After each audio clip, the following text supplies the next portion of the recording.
All right. Greetings. Wepwawet Saw Zhahuti. Greetings and peace. Black Power family. Bringing in another Science of Nuwaupu class this week. Man, hasn't been too many questions from the inboxes or anything like that. What I'll do is I'll check that too. And if not, if there's nothing, then I'll just start the class.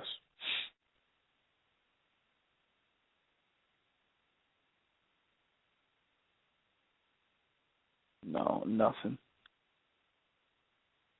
So basically, class is what we call Negro acceptance.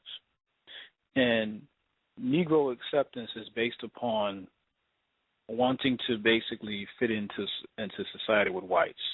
That's what it is. It's a mindset. The Negro mentality wants to be able to do whatever they can to be around whites in any capacity, even when it comes down to voting. Even the thought process of voting comes down to wanting to be around white people subconsciously because you're not willing to give up what you have already come to the grips of, is that all these politicians, regardless, are all connected to the Zionist movement anyway. So what is your purpose in voting? Just to exercise your right, but you're exercising a right that means nothing truly. The next level to acceptance is, again, integration. It's part of, because voting is part of integration, because what we wanted so badly was to integrate. So we got that right to integrate, to be around white people, and then that was our main goal, was to be around whites. We integrated. But yet all we really was able to do was just buy from them. So our ultimate goal, from a lot of people's perspectives, was just to not have to deal with systematic racism on a level of being hung from trees and being castrated. That's what we were trying to get away from. But truthfully, did we ever really get away from that? No, we never really did, because it's still going on, and it actually never really stopped. They just could no longer do it on a legal level. See, legally they were able to kill black people at any given time that they wanted to under Jim Crow laws, under the black codes. But now they're just doing it, and they're just getting away with it. They'll bring them to court. They'll go through the whole judicial process under, due process, and they'll still just get off regardless. So if you really look at it, nothing ever really changed for blacks in this society, even across the world. So when people, when blacks say that, oh man, this is a greater place, this is that, I was like, how? In what way is it a greater place? And in what way is it different from what was going on 40 or 50 years ago? Specifically 40 years ago, specifically 50 years ago when we integrated back in 1964. This is about 52 years ago that happened. So the question becomes, exactly what did we get differently? See, a lot of that comes from slavery. Wanting to be accepted by whites comes from slavery. See, the reality is they beat the warrior out of us. They sexualized the warrior out of us. You had a lot of situations in slavery where they sodomized slaves, male slaves, and effeminized them. And this was a practice that went on for years in slavery. So when you look at the mindset that we were dealing with in the 60s, you're dealing with a mindset that wanted to be around whites in any capacity as possible. We equated that with freedom. We equated integration with freedom. We thought that, okay, as long as I have a right to walk in this place and go in this restaurant, that I'm actually free. But the reality is, in what way were we really free? That's the question. What exactly were we really free? And so the mechanism, the mindset, the Negro mechanism is something that has been around us since slavery. The Uncle Tom, Bedouin, Coon, all these things that is in a lot of blacks. Because what happens is we're facing war 24 hours a day, 7 days a week in this system. That's just the truth. We've been dealing with this for 500 years, since Columbus, since 1492. That's the reality. We can pretend that that's not going on, but that's the truth. And what happens to us now is when we're faced with adversity, who you are genetically now is going to come out based upon your actions, based upon your responses to what we're dealing with. So you're going to see all types of very, very subjective behavior. You know, let's say two prime examples is the recent situations with the Oscars, and you had the Stacey Dash backlash, okay? And the Oscars literally is something that white people created for themselves to award themselves. So the question is exactly what are you asking for? You're asking to be accepted by white people. You want them to look at what you're doing and say, "Hey, look at me over here." So you're vying for attention from someone whose main focus is to exterminate you as a race. Okay? They're fighting for their genetic survival on this planet. This is a group of animals, white people, that cannot stand between the sun and the earth without getting skin cancer.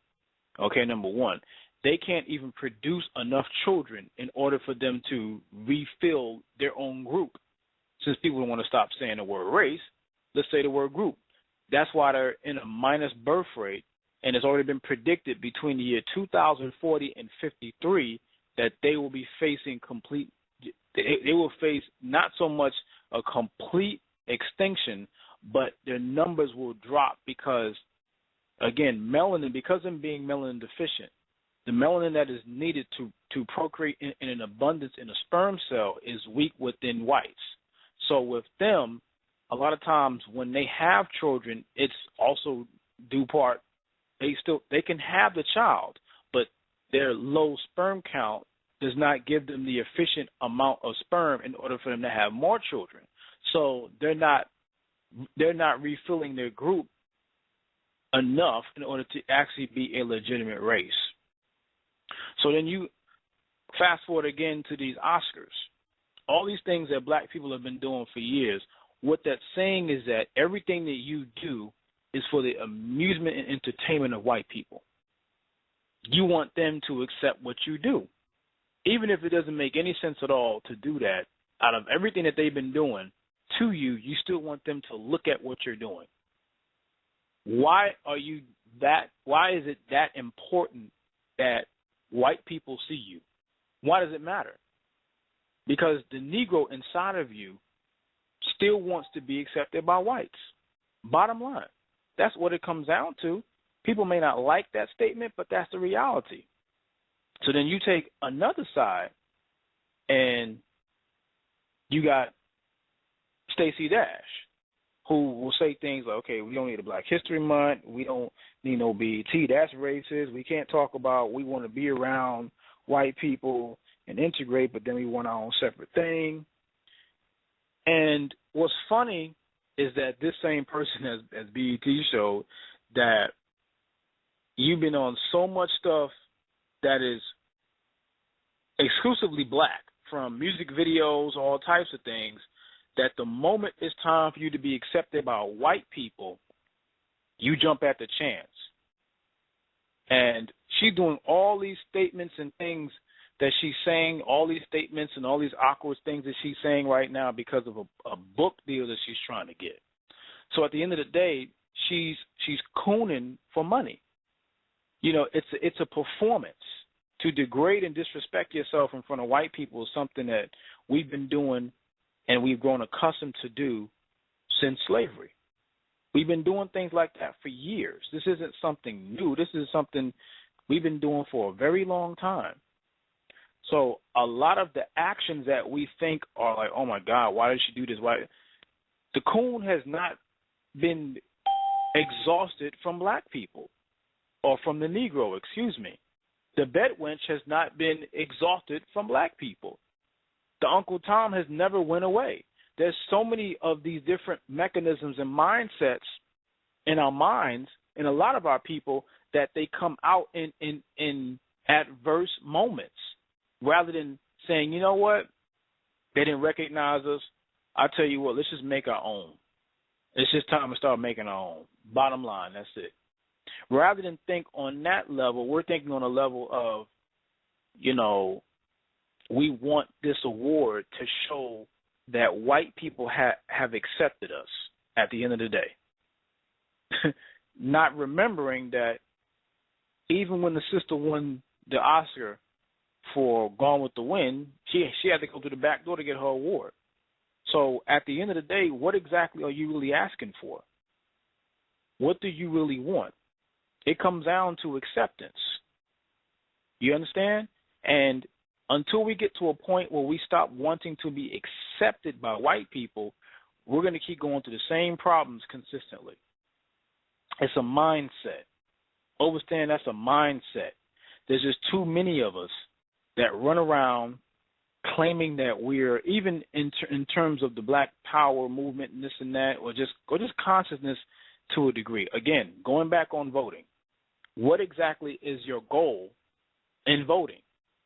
Because these whole things, I'm watching all these things go on. This is to everybody, all our people.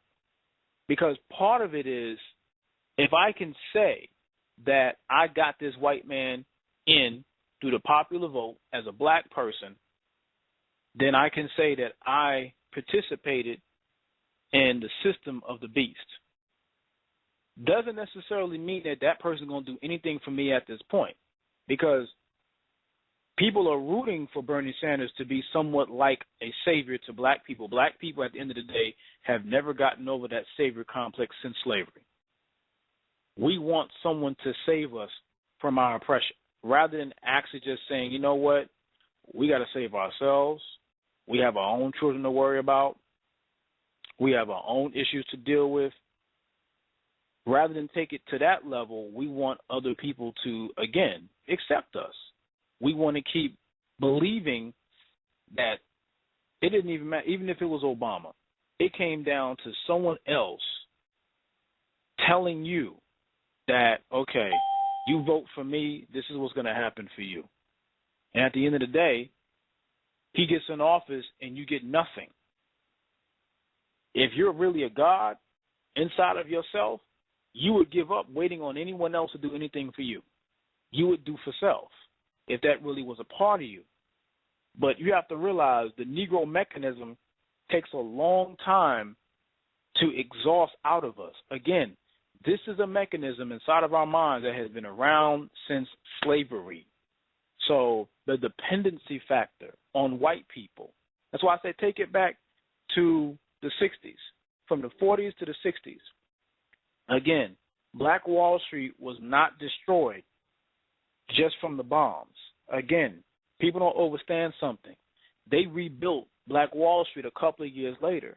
But what ultimately was the demise of Black Wall Street was integration. We gave up what we had to be around white people. The same group of people who was killing us, who was our open enemy and has been our open enemy since slavery and colonialism, we kept trying to find a way to do whatever we could to be around them, even if it meant giving up something that you created on your own, what we call Black Wall Street. We built that, but too many of us at this point don't even want it anymore. Because if I could say, you know what, this white man was able to get me what I wanted, why should I want to have another Black Wall Street? What's the point? You understand? That's the reality that we're facing to this day.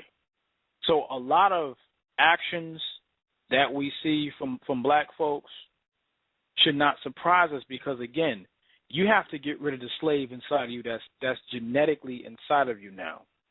You understand? That stuff is bred inside of us to want to be accepted by the dominant society. When I say dominant, I don't mean they're better genetically. I'm talking about those in terms of resources. And speaking of resources, the reality is that you can be better than your oppressor if you had resources and you decided to create your own. The whole purpose that should be in all of our minds now is, how do I find a way to cut out as much time that I spend with them as possible. Meaning, how much places can I go that's black owned so that I can avoid going to their places? Whether it's a co-op, whether it's a restaurant, whether it's buying online, you have to find a way to be able to disconnect yourself. But the reality is we're watching a group of people, mental Negroes, or people, those that are mentally enslaved, that would rather be around white folks forever, because at the end of the day, we still have a slave master complex. We still see the same man who is killing our people day in and day out as a person that we should be around. We're going to try to find any way we can, no matter how many kids that's being killed by this man, by this animal in reality, we're going to find any means that we can to be around them, male and female. No matter how much of our kids get killed, no matter how much of our women and men get killed, we keep trying to find a way to be around them, even if it doesn't make any sense at all. Because, again, we're the only ones who has all these different mechanisms inside of our race.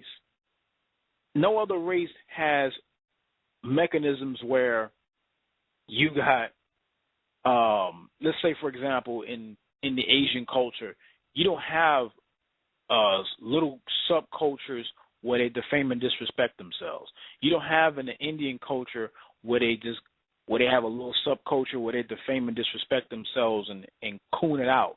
You don't have that in the Hispanic culture. You understand? Even if it's in the white culture, they have a balancement.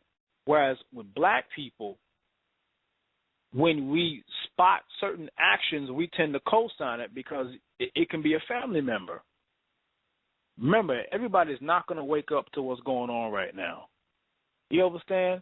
That's why when you look up what we call the Boule, and just to give you a brief history on the Boule, just for a second, I don't want to take too much time, but I want to just go into this for just a brief second.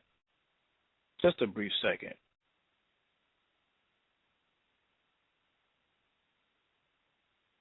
Because we need to know who the watchdogs are for our people.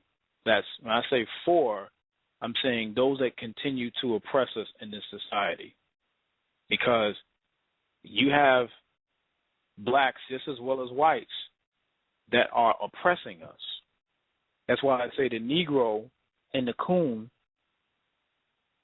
and the bedwench in this society will never go away until we learn to ostracize these type of behaviors. You have to either catch yourself or catch those that are acting this type of way.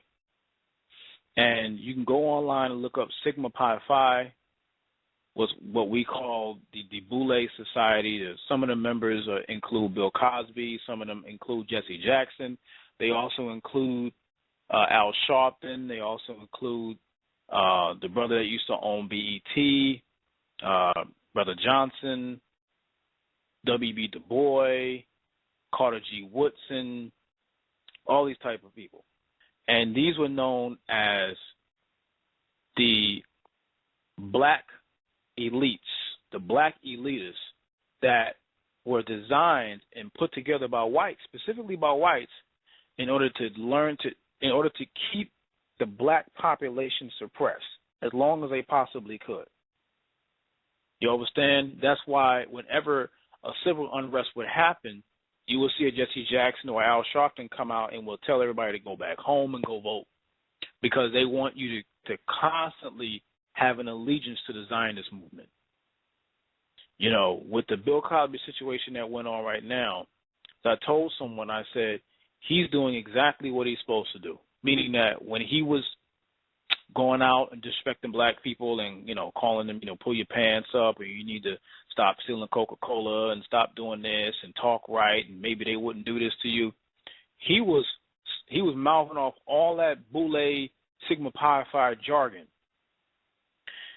knowing that for years, of course, he was, you know, messing with white women.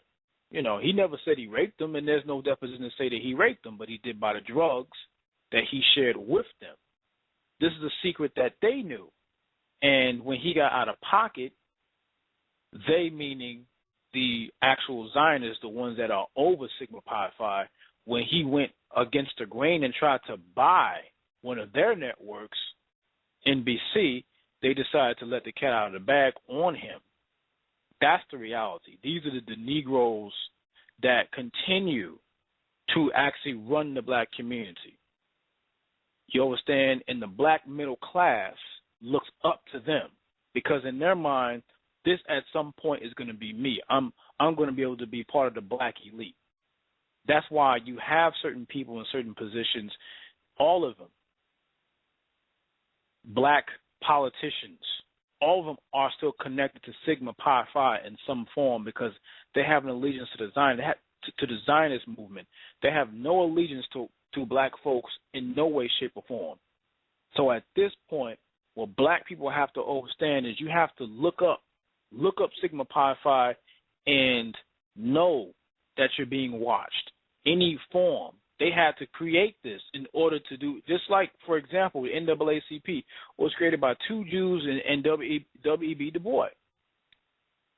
So they were known as watchdogs to watch and make sure that the black community does not get too far out there, to make sure that they don't get too reckless. That's reality. So again, we have to start shedding some light on the real Negroes who are above in terms of status that make sure that we don't ever get too far above where we are in terms of black economics and in terms of sovereign power and the sovereign status of our own sovereign nation within the United States or abroad. So these people still exist. This isn't something that has been made up. It's not something that is a conspiracy. This is a conspiracy reality. So we have to be able to look at the people who are behind, as was been posted before, the hidden hand that is above the Sigma Pi Phi, speaking of the Zionists, but you have to deal with those who are directly affecting things in the black community, those black politicians that always promise what they're going to do for black people. Meanwhile, all they're doing is just keeping us suppressed and away from any form of progress in our own lives. Even when we try to come together and do whatever we can on our own, even on, black organizations, you still have blacks that come in and put something on to look like they're a part of the movement just to blend in. But at the end of the day, they're just around just to make sure we don't get too far into what we're doing. And they always do whatever they can to cause dissension. So these people have been doing what they've been doing for years. So we have to make sure that we are paying attention to what's going on around us. You have to be able to pinpoint when you see someone like Facey Dash who will say there should be no Black History Month. Well, I mean, common sense. If there was no racism and white supremacy in the school system that affects our education as black people, then there would have been no need for Black History Month. But again, she's cooning for purpose. No one coons for nothing. There's no such person that is born a coon, but inside of you, blacks do not know how to effectively react on a warrior level to oppression. So inside of you, because you've been trained to think of everything in terms of what white people's approval is, you do whatever you can to make sure your actions are geared around the acceptance of white folks. That's what a Negro does in reality. So what blacks have to start doing within themselves is catch that same behavior. Just catch the same behavior and make sure that we are not exuding those same qualities within ourselves. Understand that not one politician has said they're going to do anything for black people. So black people have to get to the point where they stop waiting on someone else to do something for them. We should be done voting at this point. So ask ourselves, what are we going to do for ourselves? You know what I'm saying? You're looking at the different clippings of the Killer Mike. He's chilling with Bernie Sanders and this and that. And I'm saying to myself, wow, it's hook, line, and sinker for you, ain't it? At any given time, a white man could throw you a bone and you ready to pick it up and fetch it back to him. Because at the end of the day, subconsciously, we still want to be around white folks as much as possible. We don't really want something within ourselves. You have to want that, but you have to also learn to ostracize those who are around us and mean us no good around our people. At the end of the day, they keep trying to find ways to be around white folks, even though they're the ones that's killing us right now. There would be no black-on-black crime without racism, period. Without racism, white supremacy, there is no black-on-black crime. Prior to 1964, prior to the drug war on black people, there wasn't such thing as a black-on-black crime. But in reality, every group, within that group, it doesn't matter. It can be Asian, white, Hispanic, usually commits a crime around the people around them. But what's funny is when black people do it, it becomes black-on-black crime. But there's no such thing as a white-on-white crime or Indian-on-Indian crime or Asian-on-Asian crime. It's black-on-black crime. So the whole purpose is to make us look like we are the demons of the society. That's why when Negroes come at you with that, you know what mindset that they're on, because they are deflecting away from actually dealing with the actual issue that we're dealing with right now, which is racism, white supremacy. So that's what this whole purpose is about. This whole class is about. It's about identifying and knowing that certain actions actually exude all the time, and even around a lot of our people that we think it's out of us. No, it's still in us. As long as we want to find some way to be around white folks, it's in you. You understand? We're the only race that thinks that we're integrated around another race. No other race is integrated with anybody else. They come together. They go to certain schools and certain stores to buy what they need. But at the end of the day, they go back to their own communities, whereas black people think that they're around white folks. In reality, no. White folks created a system or an area in town for you to kill yourself and for you to self-implode. That's what you earned. So always think about that. So I'm going to take it off the mute, and if there's any questions, then I'll just go and shut down. Give me 1 second, family.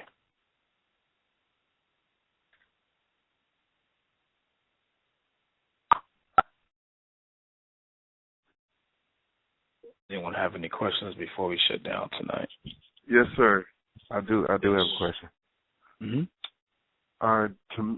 My question is, as far as organization of a conglomerate, I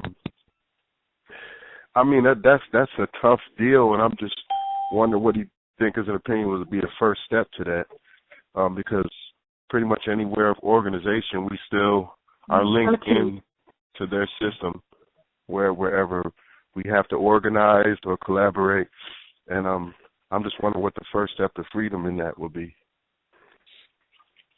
And just be around people of like mind. Yeah. And when certain actions start to occur, you got to start holding the people accountable for those actions. With black people, we don't hold ourselves accountable for anything. You know, as long as it sounds good and sounds nice, we just continue to go along with it because it just sounds good for the time. So inside of our minds, there's a big amount of fear that, you know, I may actually have to fight for what I need. So let me just continue just treading this fence for a little bit. And I think that's what it comes down to, because you can have a bunch of black organizations and have zero things accomplished, and that's what I'm seeing now.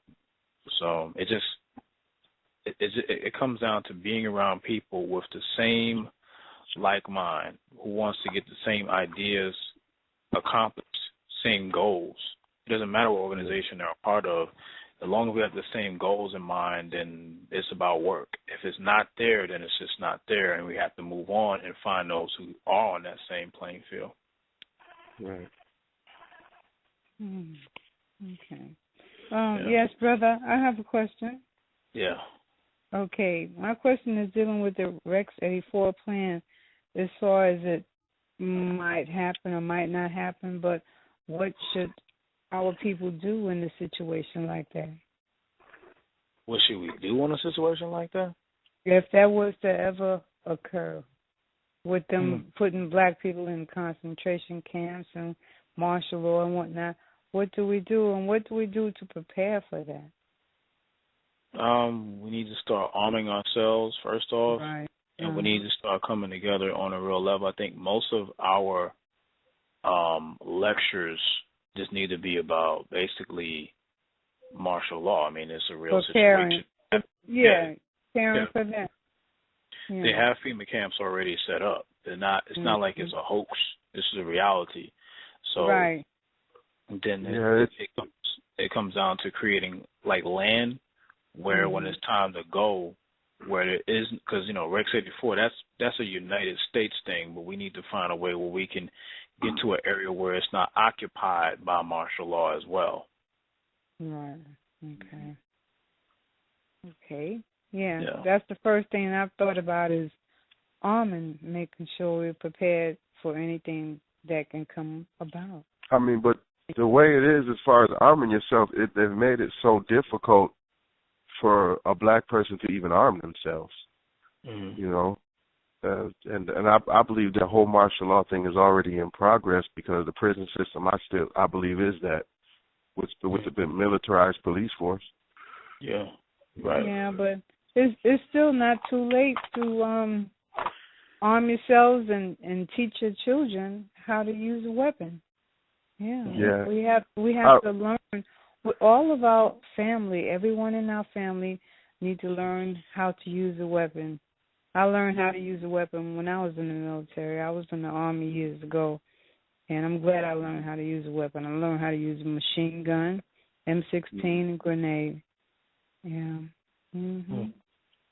Yeah. We just have to create means of coming together and creating different areas around the world. Well, specifically, you talk about going to Africa a lot, and if that was to just pop off like that, we have to be able to prepare to be able to relocate somewhere else, because that's something that, again, is a United States situation.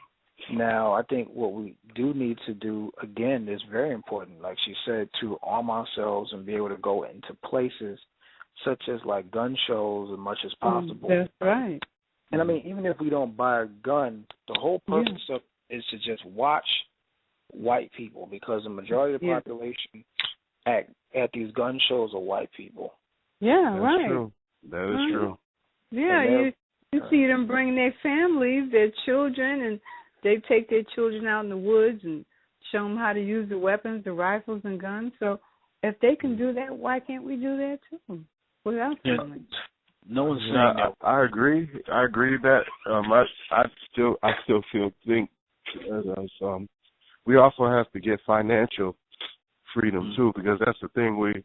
If you look at the numbers, we're the people that keeps commerce open, and we don't put the money back into our own community. We let someone like, say, an Indian or Arab or a white man come into our community, start up a business, sell us penny candy, alcohol, cigarettes, and they take their money and they take the wealth out of our community.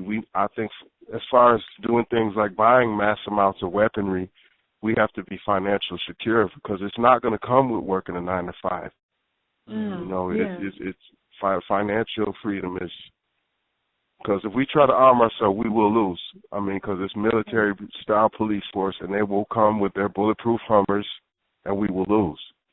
So financial freedom, I feel, is not enough for us to open up our own businesses. Well, I also think that we as black people, we need to learn how to put our money together to help the community, to help one another. And that's something that seems like a lot of our people don't want to do. It's like they're scared to do it. It's like they're scared to help fear, one ego, another. and greed. It's fear, ego, and greed. Yeah, I don't know. I guess it's just a thing where where our people are still under that spell, and not just a spell, they're under a coma. I know I have a sense of humor. I can't help it. Yeah. Bravo, guitar. Yeah, can y'all hear me? I'm sorry. Can you hear me? Yeah, I can hear you. Mm-hmm. Yes. Okay. Hetep, how you doing, Brother Ali? I'm your friend on Facebook. My name is Annette Atib. You know me as Soraya. Okay. Yeah, I just wanted to chime in. I don't talk a lot. I'm not very talkative, but I just want to hear what everybody's talking about, and I kind of want to glean from the ideas that y'all are putting forth. Because, you know, they say, like, when you're in a meeting or when you're trying to set up some strategies, you got to throw whatever at the wall and see what sticks. So throw those ideas out there and see what sticks. So I just want to listen to what my brothers and sisters are talking about. And when I get back on this conference next week, I'm going to come with some ideas, some solid ideas where we could begin to start a think tank. And we can actually put these ideas in action, because we have to be solution-oriented. We can't sit around talking about what we're going to do. We got to have a real plan of action, some solid plans. That's right. Because right now, we're up against the things that we can't even imagine. I'm telling you, the rabbit hole goes deep. It goes really deep. Yes, it does. Your voice sounds familiar, my sister. You sound like a sister I know from Philly, but I'm from New York. I'm Ali's mother. Oh, okay. You're my friend on Facebook. How you doing, my sister? Okay, what's your name on Facebook? My name is Soraya Ma'at. Okay, I got to look for you again. I'm the wannabe actress. All right. and I have my own product line called Soraya Egyptian Body Butter. All right, I got to check that out again. Yeah. Soraya Ma'at. Soraya Ma'at the first, to be exact. Okay. All right. So like I said, I just want to glean from what y'all are talking about, and I'll come back next week with some ideas. Because like I said, we have to be more solution-oriented, and we need to recognize the urgency of now. And we all have to be our brothers and sisters' keeper. That's right. That's true. So true. All right. Wadu. Take care. I'm still going to be listening in, though. All right. Okay. Okay. Well, thank you for allowing me the opportunity to speak. All right. Oh, of course. And I know I came in late, so. All right. Well, I've done some research as of late, and one thing as far as I love the aspect of us trying to arm ourselves. We have to take advantage of these gaps in for finance. For example, getting LLCs established. When you have financial freedom, then we can do things like go to a gun show and buy thousands of dollars worth of weaponry and put it under an LLC. And sure, we could even disguise ourselves and call it Good Old Boy Sporting Goods, but it's owned by a bunch of black folks. Like, you know, it's got to be real strategic now, because these multimillionaires, they don't care about your measly $1 million that you make off of it. So there's a lot of openings in the business world for us that we have to take advantage of before laws and system changes and make it more difficult. Yeah. You know. True. I mean, the current president in office, he's the one that has been pushing the hardest for militarized policing and martial law in neighborhoods. You know, and in New York and California, they've downgraded the weaponry that you can purchase. You can't even get military-style weapons, and even in New York now, a taser is illegal. So, again, black people not being able to even protect ourselves on the street because, as we know, if we're armed with a weapon, we get gunned down. You know, so this financial freedom is really, really the thing, pooling money together. With an LLC, you can take the risk of opening up tons of accounts and no tax liability on you because it's an open corporation. So even if it fails, white folks been doing it for years. They get money, they default, but they transfer their funds, and their business topples over, but they still kept the money that they pretty much skimmed out of being in the LLC. It's $500 to start your own LLC. You can open up a sole proprietorship, which is also free, get a business account, get $500 worth of business credit, swipe your Visa card, open up your LLC, and start accruing business credits.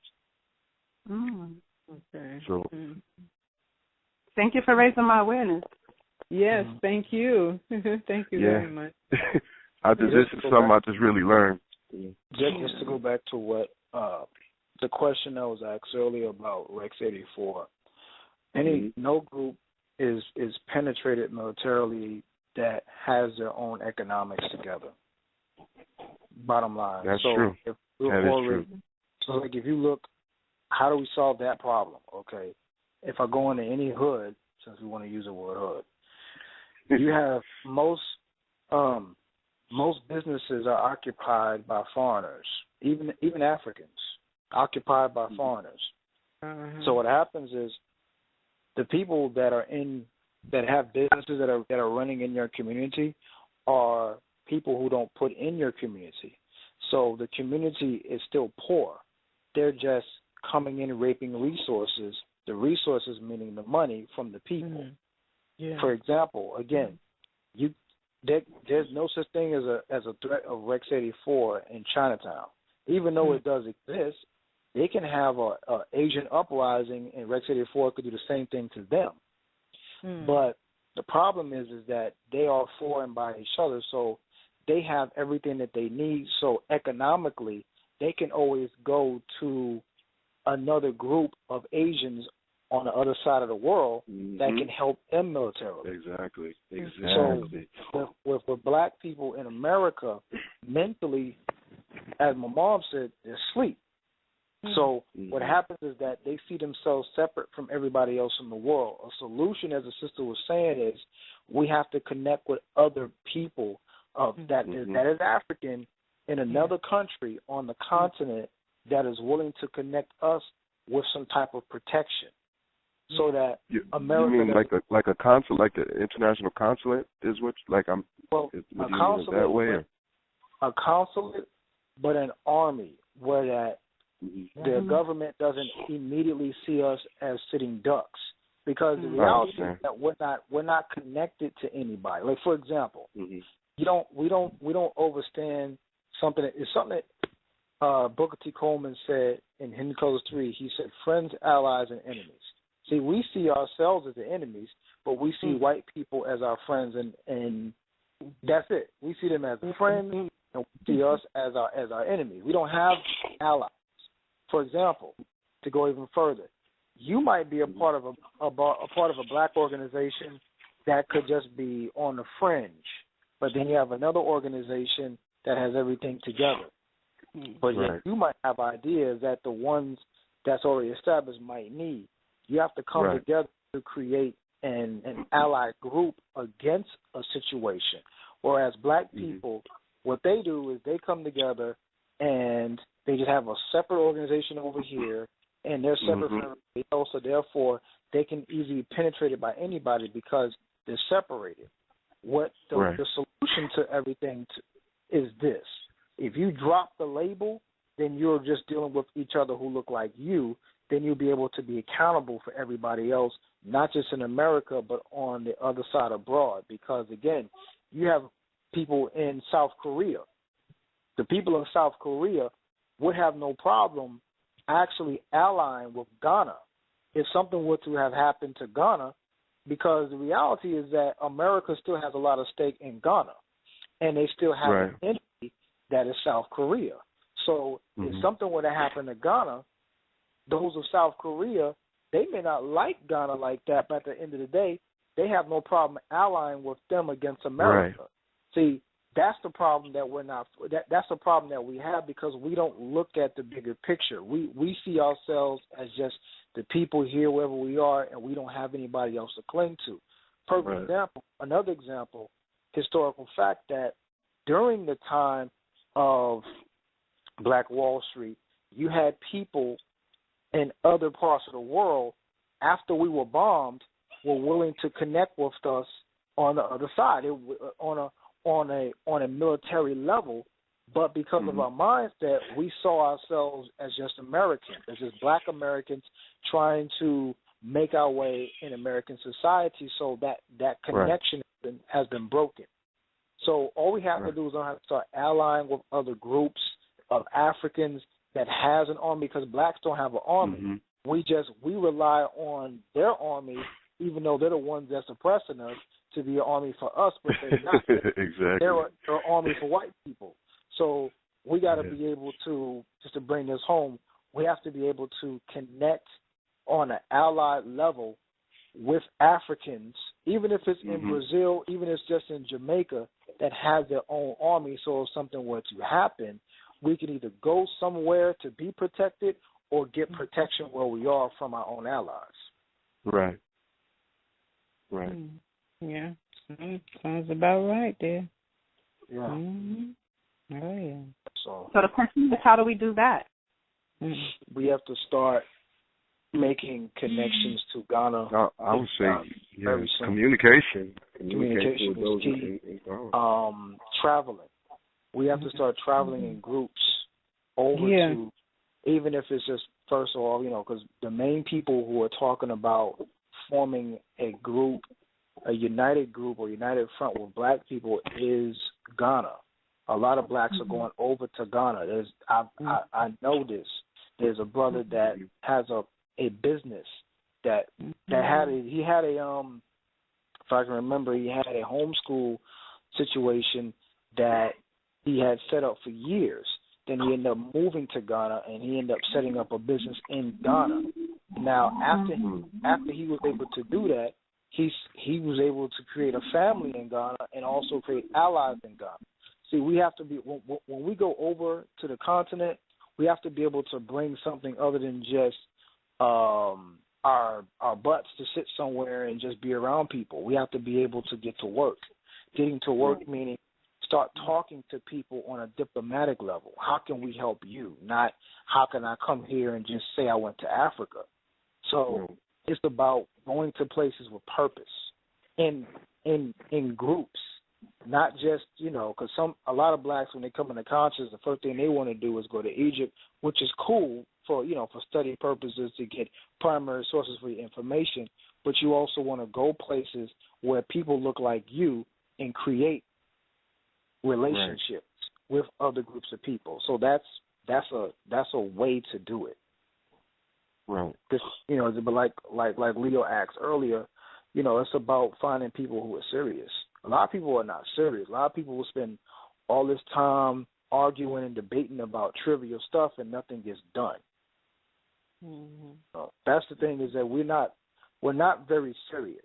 That's why I talked about the Negro mindset. Negroes are not serious. Negroes will sit around and talk about everything else but actually getting something done.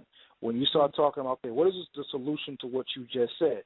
And then when I actually put out an actual solution, they don't want to do the solution. Part of the solution to actually solving the problems is you have to alienate people who are destroying your progress. Right. If a person, because one of the first things we need to start doing is start codifying ourselves. I say codifying it's like a conduct policy. You have to have rules set up even within your own race. See, we think this is foreign. This might sound crazy to a lot of people, but every race has rules. And every race knows, and the main rule is to keep black people oppressed. Yeah. They know they can go into our neighborhood, set up shop, rape resources, and then go back to their neighborhoods, and they do it every single day. You walk down the street, the main convenience store is Arabs or whoever they are, or Africans. They're the craziest part about it is anytime we set up a business in our own community, it actually does work. We just don't do it enough times. It does work. Like even if it's not even on a conscious level, just your basic corner store. Your basic corner store, which actually brings in a majority of the revenue. Right. Even a solution is like tonight, I came home and I had the Freedom Papers waiting on me. Freedom Papers, they got the toilet paper, they got this Black Home Corporation for toilet paper. They got garbage bags, all these things. Yeah. So what does that mean? That means that you cornered a market that that money stays within your community and it exchanges at least 10 times as opposed to you going to a Fiesta or going to a Walmart. That's the solution. Because that creates some form of a pocket of currency so that we can use that currency on a purposeful level. That's why I said we have to have codes of conduct that when you talk to people, it has to be for a reason. What is your reasoning talking to this person? If it's not constructive, then you're wasting time. Yeah. Because but black folks can sit around and talk about nothing for 5 hours. I've been there and done that. But okay, so then what's the solution? What's the solution? What's the solution to the problems? Of course, people come on and they say, "Oh, he's just talking about problems." I said, "No, I'm not. The problem is you have to identify a problem, and then you come up with the solution after the problem." Yeah, you do have to. It's got to be solution. There's no reason to talk unless there's a solution at the end of it. The thing is, we already know what the solutions are. We already know what they are. All we have to do is just do them. We're not slow at all. We're extremely intelligent people. We were the people who knew everything on the planet, but now we have to keep fishing for – no, we don't have to fish for nothing. The actual solutions to the problem is right in front of us. We just don't want to get that ball rolling to get the solutions done. That's all it is. Yeah. That's all it is. If we were able to at one point have a Black Wall Street and a Winston-Salem, North Carolina, where we had everything for ourselves, by ourselves, why can't we do it again? What's stopping us? That's very true. That's very true. Because the integration, like the point that you were saying earlier, is really, really wow. That's the new. I think that's the new method of distraction. People think, oh, why does it have to be black owned? Why does it? Mhm. You're right. The first question is, why does it have to be black owned? I mean, if, for example, you cannot tell black people that they can't bring white people in their organizations because the first thing they'll do is make excuses for white people. Exactly. Exactly. What's funny, they'll start talking about black devils this, black devil that, black this, black that, but then your open enemy is looking right at you, waiting for you to vote for him on election day. Right, and you defend him. And defend what he's doing to you. That's insane. Black folks are not stupid and they're not retarded. They're crazy. Because in order for you to keep doing the same, we're trying to solve a problem by doing the same thing, the same result that the same type of remedy to the same problem that we've been doing since integration. It's not working. That's the problem. If we went beyond integration and we went prior to integration and did the things that we were doing with Garvey, then we would actually get somewhere. Because I realize they all had the same. Garvey's movement was not all in New York or all in Jamaica. It was worldwide. That was a worldwide movement. Mm-hmm. Worldwide movement. This was without Facebook, without Twitter, without Instagram, without YouTube. These are people without television. So imagine that's over 70 million Africans across the world connected to Garvey under one movement, economically driven and educating themselves for themselves, but we can't even come together to be able to protect our children in our own community. That's true. And that's not even a can't, it's a choice. Mm-hmm. So we have the solutions of what we have to do. We just have to start implementing them. That's all it is. We can't. Rex 84 is not that.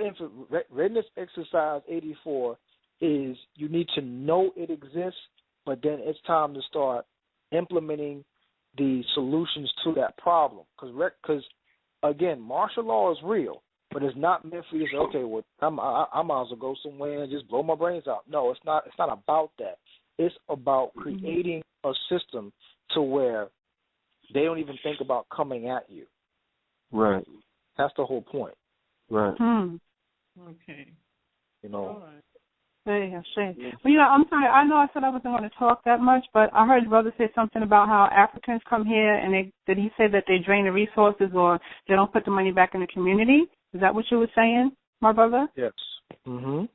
Okay, well, I want to disagree with that, and I know we can all agree to disagree, but I've done business with my African brothers and sisters. As I said, I started making my own body butters called Saraz Egyptian Body Butter, and I've gone into the hair salons, the braiding places, and they have been very welcoming to what, I'm giving them. So I don't get the reject. I don't get like, oh, who does she think she is? We have shea butter. Why is she trying to sell us what we already have in Africa?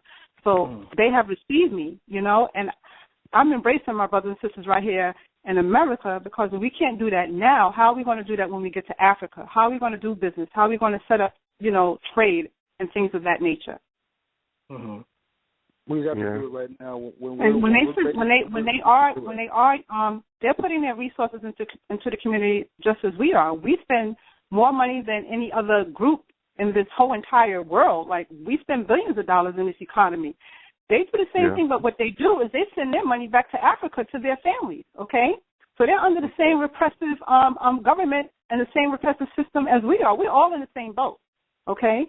So I want to just disagree with that. Okay, that's fine. Yeah, I mean, but I remember, like later on was said, though, to reach out to them as well, though. I mean, because at the same time, I remember, like, later on in the conversation you said also we do need to reach out to them because, of course, you're gonna do business better with people who look closer to you. That's just genetics. So the first step is to deal with the African and even a dark Hispanic man. They work with you too, because I've done business with a couple of them too. They send their money back to their country, but they work with us better than they will other people. Right. So I mean that's the first step to develop international resources and things. Right. Instead of going to the white folk first.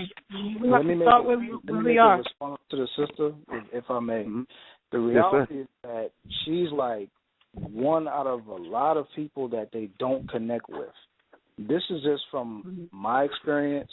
This is just from perception and what I see, and just from what I see, that their interaction with other people. When you deal with Africans, a lot of times they're not Pan-Africanist in thought. They're Islamic in thought because these are people who have already been Muslimized or Christianized, whether they be in Ghana, whether they be in Senegal or Nigeria. So the first instinct is a perception of what they have of us Black Americans in America. But then we also have a perception of them since we've been over here of them. So it's a twofold situation. The problem is that Africans have a base to connect themselves to because of still connecting themselves to where they came from. Mm-hmm. Again, we've already been here since slavery. They were colonized. The only difference is what happened to us here happened to them where they were. But the reality is that if it were not for us during the Civil Rights Movement, Africans would not be able to come over here in the first place.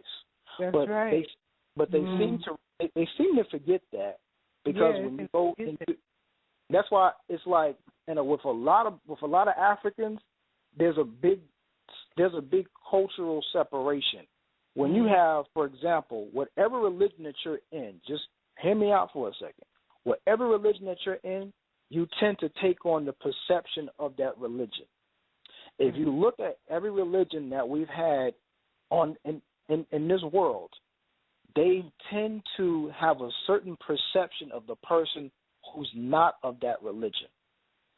So when you're looking at, for example, Africans, it's like we were making a comparison to the Moors of a time.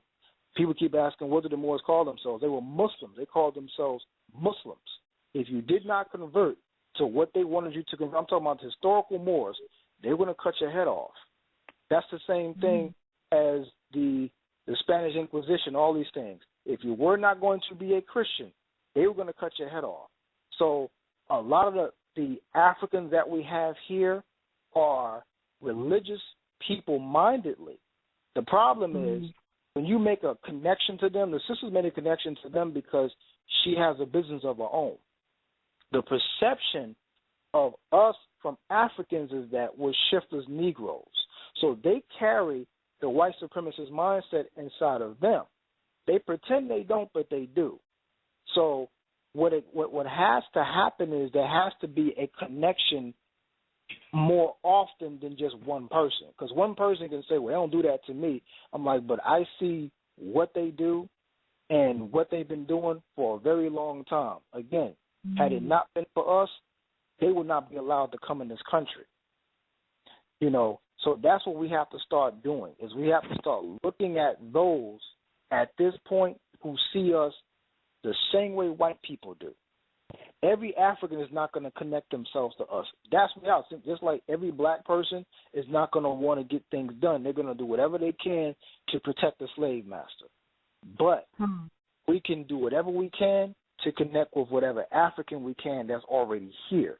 But we have to be able to get past a lot of the rubbish religious mindset that's in their mind, because it's there. You understand? So it's like getting past the perception of what they see you as, but then also getting past the perception of how we see them. So it's a two-way street, if you understand what I'm saying, sister.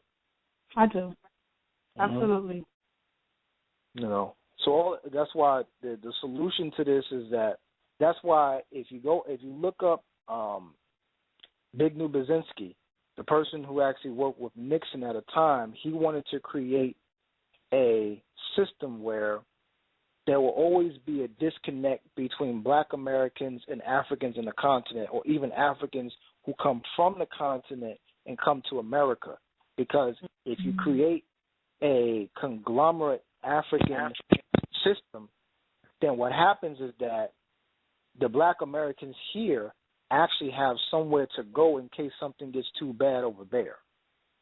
You understand? That's the whole point. It's not just about you buying from me buying from you.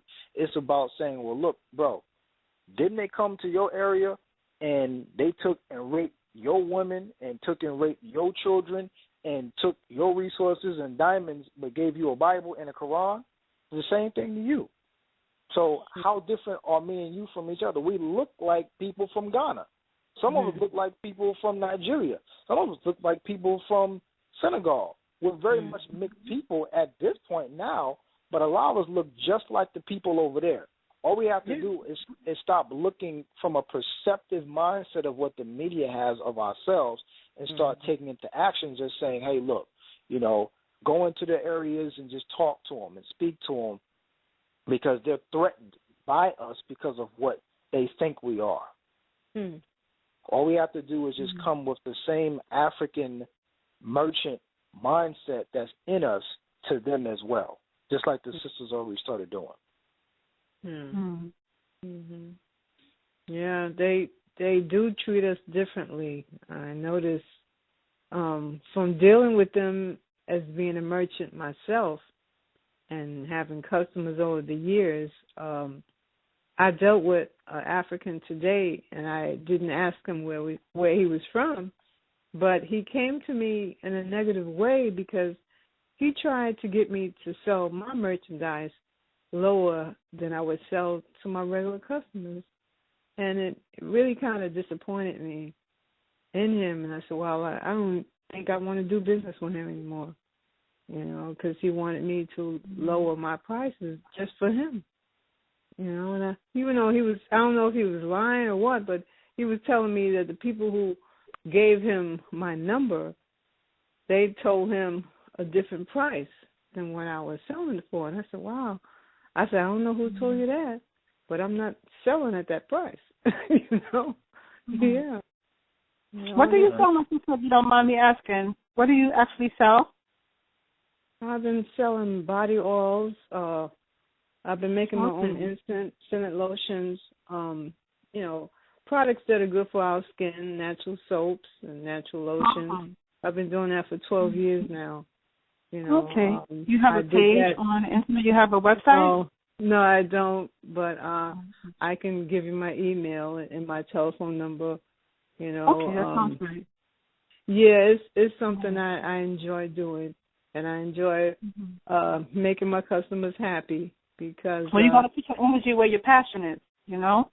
Yeah, I enjoy doing when I enjoy it because it's something that really helped me over the years. You know, even when I was working, right now I'm not working. I'm like a early retirement for me, and this is helping me in my retirement. So I enjoy doing it. I enjoy giving people quality products at a good price, you know. And that's all right. There's nothing wrong with that. Excuse me? There's nothing wrong with that. Yeah, and, you know, it kind of disappoints me when people of my race come to me and try to get me to sell my products at a lower price when I'm already selling at a decent price. You know, I know there's competition out there, so I have lowered my prices over the years, and I've given specials, and I still have a good price, and I'm selling a quality product. So it just kind of hurts me when people come to me in a certain way and try to see if I can, you know, give them something cheaper than what I sell it for. You know, and I said, well, I'm out here like everybody else. I don't mean to say it like that, but I'm out here trying to make money just like everybody else.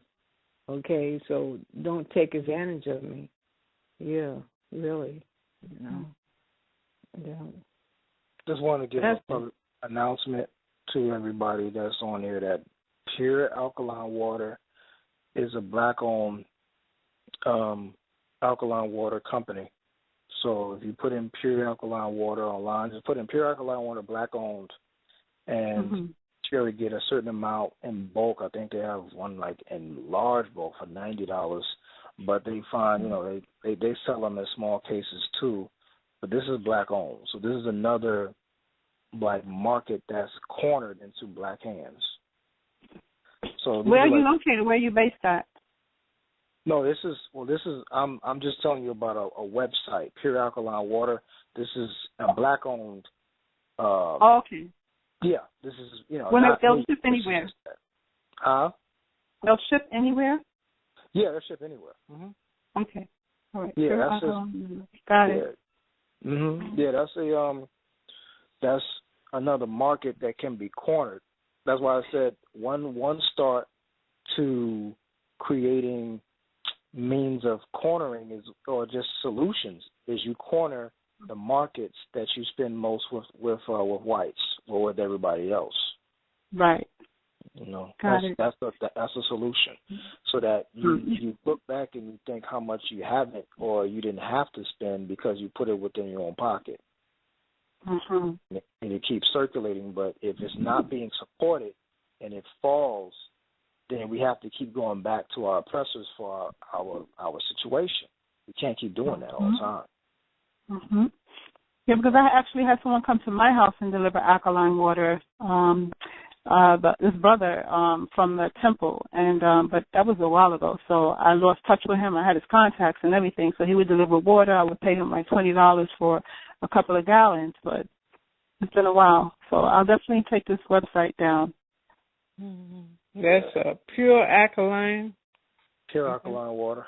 Black owned. Okay. Yeah. All right, y'all. I'm shut it down for this week. Just want to thank everybody that did get on for class, and just want to say Hotep and Ashe to everybody. Hotep and Ashe.